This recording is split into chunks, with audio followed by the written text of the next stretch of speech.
send the wrong message to your team. And so we'll find out how it's played today. But no, make no mistake. He wanted to do it. He was feeling good about it. Look, I've done it myself. But it's like, I mean, come on, own the thing. And I would have felt better about your team. Now, I will say this about this team. They played the second hardest schedule up until this point, and they find themselves at 6-3. And yes, they have that win against the defending Super Bowl champs. This is a heck of a football team. It is. Man, oh man, and Gruden and Mike Mayock, they built this thing to win these type of games, but I would have loved to have seen them own it. That's extra motivation in my opinion. I mean, it's just something that how you handle it is exactly the way Andy Reid handles it. I heard the way Tyrann Mathieu handled it, all with class, but you remember it until you let it out there on the field. Mm-hmm. Because, I mean, if I'm the Kansas City Chiefs, I mean, you want to go ahead and do a little victory lap. The Kansas City Chiefs, their victory laps, they're parades. That's what they do because they win championships. Wow. That's victory lap. That's higher. What you tell them, and that's how you show them. I think there's a lot of extra motivation for the Chiefs because right now, I think they have to recognize it, Rex. The Raiders are a good team. They did hit you in your mouth, and they actually rubbed your faces in it. So what are you going to do about it today and then handle it out there in between the lines? Yeah, and this is a team that is built for the sole reason to beat the Kansas City Chiefs. John Gruden, Mike Mayock, they are drafting, they are signing players to beat this team. And this is the start of it. But still, you hear like, oh, it's an uphill battle. This is the third time in a row they've scheduled us. The Chiefs are coming off a bye before they play us. This is still the big brother. And I think that's why today's matchup is so amazing. I think they sort of snuck up on Kansas City. Remember going into the last matchup? Hey, let's just make Derek Carr throw it over the top. He doesn't like to go deep. What did he do? He balled out. He threw the ball deep. Has he been throwing deep against everybody else? No, not really. Is he capable of it? Absolutely. And he did it against Las Vegas, and that's why they won. Sure, was Kansas City a little sloppy with the ball? Did Mahomes maybe just, was a little bit too much at the playground? Maybe, sure. But give Las Vegas the credit. They came out and won that game. And give Derek Carr the credit. 16 touchdowns, 2 interceptions. He's having an outstanding year. It's a little bit boring. It's not as exciting as everybody else, but it's very, very good football. You know, stay aggressive, Matt, is what I would like the Las Vegas Raiders to be able to play at home.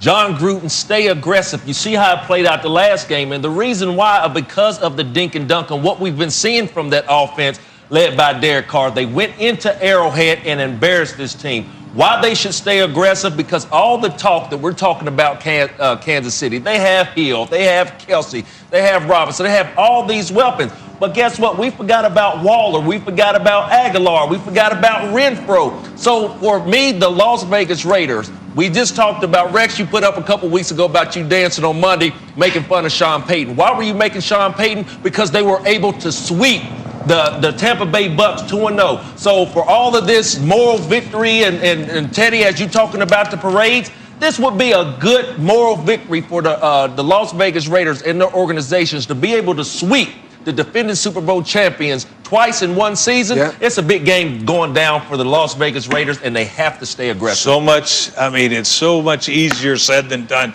because Patrick Mahomes is over on that other side, and a motivated Patrick Mahomes. Ooh. And if it's a perfect stage for Mahomes and the Chiefs to reestablish their grip on the division and their grip on the league. Here we are, Sunday night. I'm still Patrick Mahomes. Let me go out there and throw 4 touchdown passes against this rinky-dink Raider team. Make him look that way.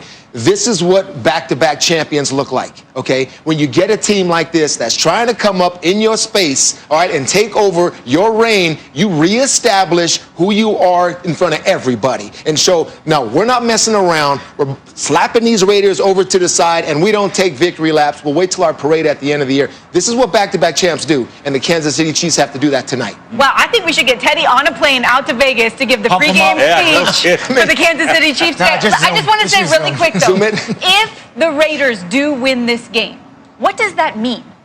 It means Kansas City's got to tighten the screws a little bit. They got a little bit loose. Like it's just been so easy for them. It's been so easy for Patrick Mahomes. You probably have to get back to, hey, maybe we don't get too cute. Maybe we protect the football a little bit better. I disagree. I mean, it's more on the Raiders. The Raiders come out and win this game. Now, they're because the Chiefs, you see how upset I am right now. The Chiefs should be ready. This should be your best game, Chiefs. prime time against an opponent that beat you before and smacked you in the mouth and took a victory lap. So this is all about the Raiders saying, you know what, we're more than that. We'll beat you again. They go out there and do this again. I really think, the Chiefs now have to be looked as not that team that I'm seeing them as, but as the Raiders. Now this is a legitimate contender if you can do this twice in a row. I'll just say this. I've never been more interested to see what a bus driver does after a game than I am today. We still got more coming for you on Countdown. Minnesota, where the Vikings have won 3 straight. They host the Cowboys today. Cowboys are going in the opposite direction, trying to avoid losing 5 straight in a season for the first time in 5 years. The Vikings still looking up at the Packers in the NFC North, not because of recent play, but because they started 1-5. Dalvin Cook has been the key. He has 590 yards with 6 touchdowns during the streak. On the other side, Andy Dalton returns to the Cowboys after missing the last 2 games with a concussion and a positive COVID test. Dalton will try to stop the Cowboys' 4-game losing streak and get them back into the NFC East race. So, Rex, who has the better chance, if either of them do, of climbing back into that playoff spot between the Cowboys and the Vikings? Well, the obvious answer is Minnesota, because they're a much better team on a 3-game win streak. Dalvin Cook has been an absolute beast. But, man, come on, that NFC East is such a darn bad division that you almost have to say Dallas. Look, if they win 7 games, they got a great chance. So I'm going to have to say Dallas. Situationally, not because of the actual capabilities of their team right now. Interesting. Well, let's get to Florida, where the Steelers are on an incredible run as they take on the Jags today in Jacksonville. A team Big Ben has had his fair share of struggles against, believe it or not, but Pittsburgh remains perfect for now, despite winning some close ones. Last time an NFL team started 10-0 was 2015. The defense is great, of course, but Big Ben and this offense have been a pleasant surprise as he's thrown 19 touchdown passes to wide receivers this season. That's second in the NFL.